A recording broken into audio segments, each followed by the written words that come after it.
Today, we're talking about the history of Empress Elisabeth of Austria, commonly known as Sissi, a noblewoman whose story has only partially reached America. It doesn't enjoy the same level of notoriety in the United States as it does in Europe, especially in German-speaking countries like Austria, Germany, and Switzerland, where she remains a highly popular and widely studied figure. Hey guys! Welcome to Historical Gossip. In this channel, we do what humans have done best since we've evolved to be a super-aware being. Gossiping!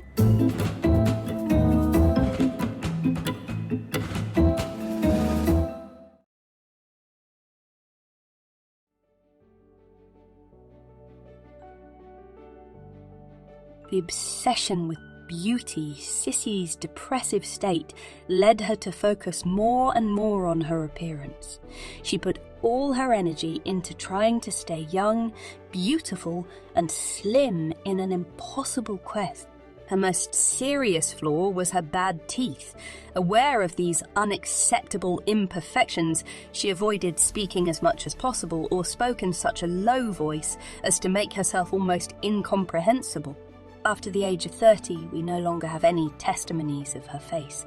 It seems that her skin aged prematurely and could no longer be portrayed. When photographed, she always hid behind an open fan. The goal was to immortalize her renowned beauty, admired in all the European courts. She collected images of beautiful women.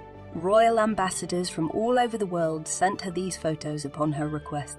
Some even suspected homosexual tendencies in her, but she was more likely just an aesthete obsessed with the pursuit of physical perfection in herself and others. In the 1870s and 1880s, the Empress's schedule left no room for court engagements as it was focused on maintaining physical fitness and beauty.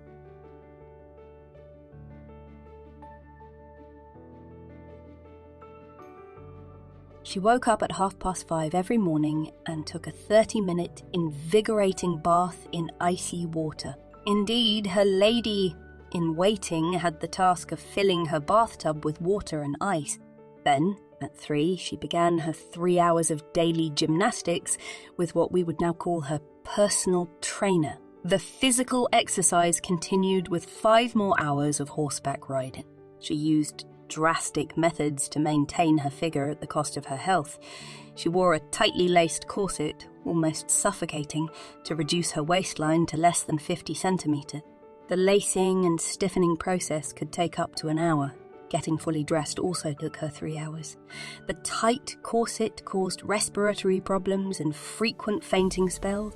Only with difficulty was she persuaded to loosen it slightly during her pregnancies. Sometimes her clothes were sewn directly onto her like a second skin.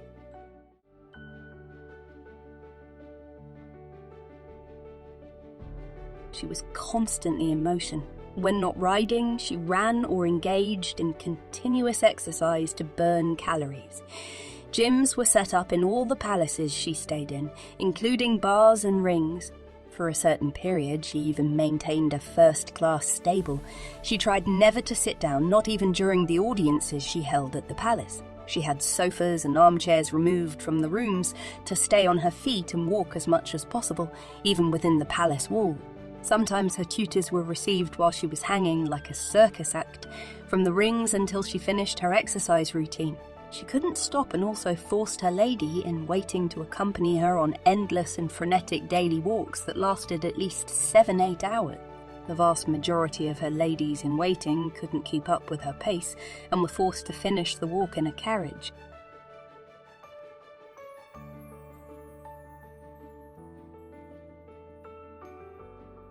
Then she received massages, applied vinegar wraps to her hips in the evenings, and took hot steam baths followed by ice-cold baths. During the night, she wore wet cloths tied tightly around her waist, which caused rheumatic problems. When she wasn't fasting, she followed a kind of zone diet, a period of only raw meat, salty or fruit, especially oranges, then all liquid, a cup of tea, preferably violet tea or broth, and also 6 kilograms of minced beef. Sometimes she replaced lunches with milk. During her first trip to Hungary, she brought her cows and goats with her to have her own milk supply. She didn't trust foreign milk. Sometimes, however, she couldn't resist the temptation of sweets, especially ice cream and chocolate, but she promptly returned to the rule. It was not a pleasure to be invited dinner by the Empress. Her husband, Emperor Franz Joseph, reserved little time for meals, given his many commitments, and Sissi also tried to shorten these obligations as much as possible. All dishes had to be removed as soon as the Emperor and Empress finished their meal. They left the table hungry. The strict diet mainly affected her face and ankles, making it difficult for her to walk.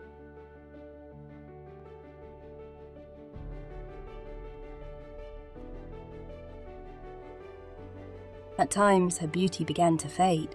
She rode like the Amazons exceptionally well and even performed circus acts on horseback. This was strongly disapproved of by her mother-in-law, Archduchess Sophie, for being unsuitable for her role, and her husband also disapproved, fearing potential accident. She was an excellent horsewoman, knew how to ice skate, fence with a foil and sabre. She continued to neglect her health even during her pregnancies, often putting both herself and her unborn children in danger. The same tight corsets, the same diet, intense riding, and excessive exercise persisted. They only managed to put a stop to all of this with great difficulty, but once she had given birth, she resumed everything with even more vigour.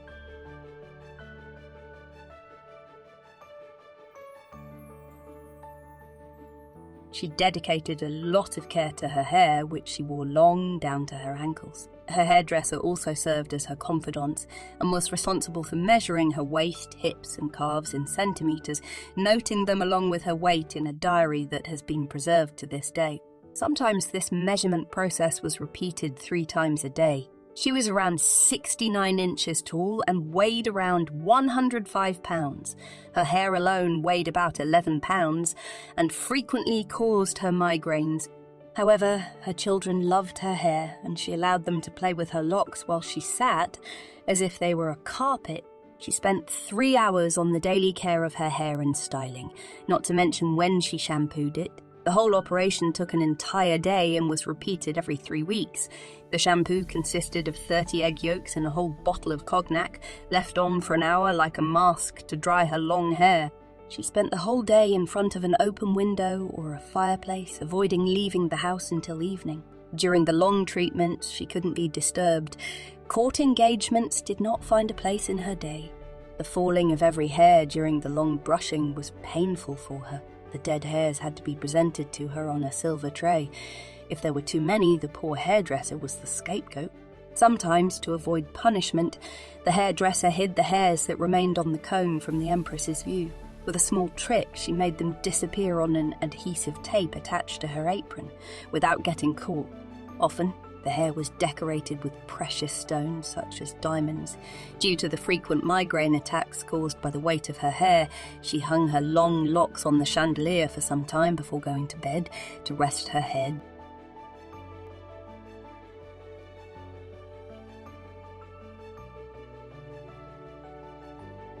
For her face, Elizabeth used masks made of raw veal or, in the right season, mashed strawberries and olive oil packs.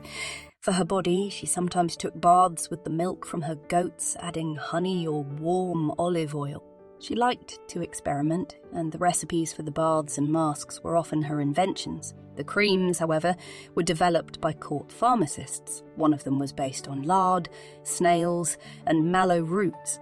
She slept little and poorly. Some sources say she slept without a pillow to maintain an upright posture. Others say she used a silk pillowcase because silk prevented friction and kept her hair from becoming frizzy.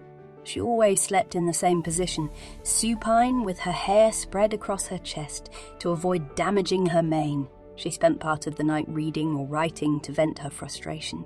She had the first modern bathtub installed in her apartment, complete with a bathtub and hot and cold running water.